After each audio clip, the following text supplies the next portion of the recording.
Another mega predator was even larger, and it too has a living cousin, the great white shark.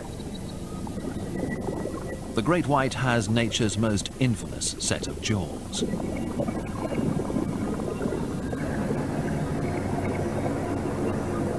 With its streamlined body, up to 9 meters long, and its razor-sharp teeth, the great white is one of today's top marine predators.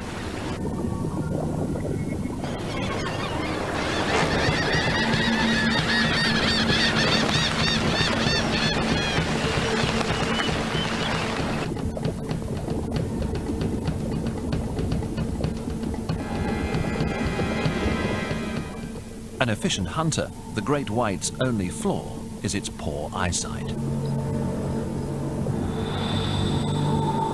Although its real threat to humans is relatively small, the great white still looms as a creature of almost mythic size and power.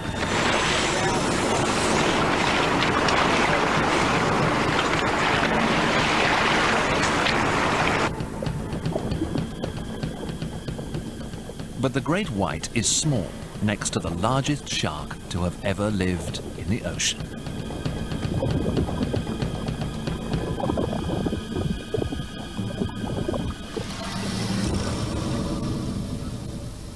If the tooth of today's great white wasn't big enough, Megalodon was the size of a bus. When it opened its jaws, it could have swallowed a car. But such an enormous animal raises the question, why was it so big?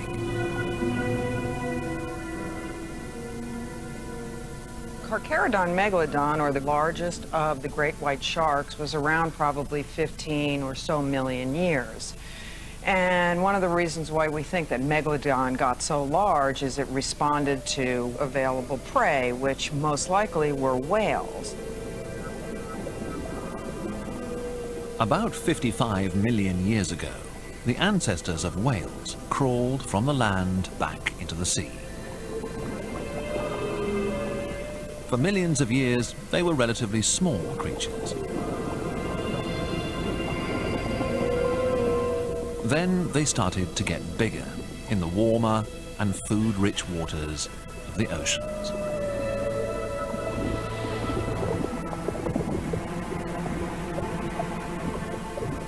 Animals get larger in response to food availability.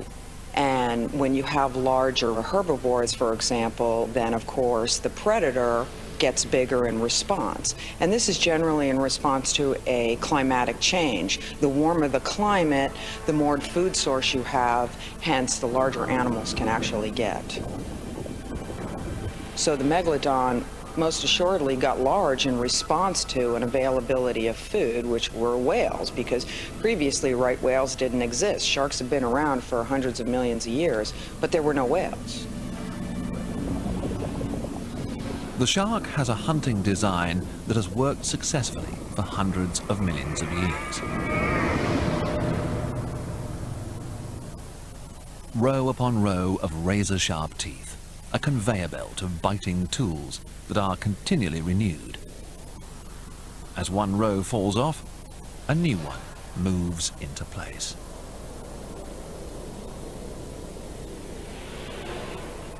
Sharks shed their teeth 1,000 times at least in a lifetime. Now, these teeth are not very sharp because they've been tumbled around river sediments and sand for millions of years. But in life, if I were to do this to a real megalodon tooth, I might just cut my finger right off. These are the jaws that made Megalodon the ocean's top predator of all time.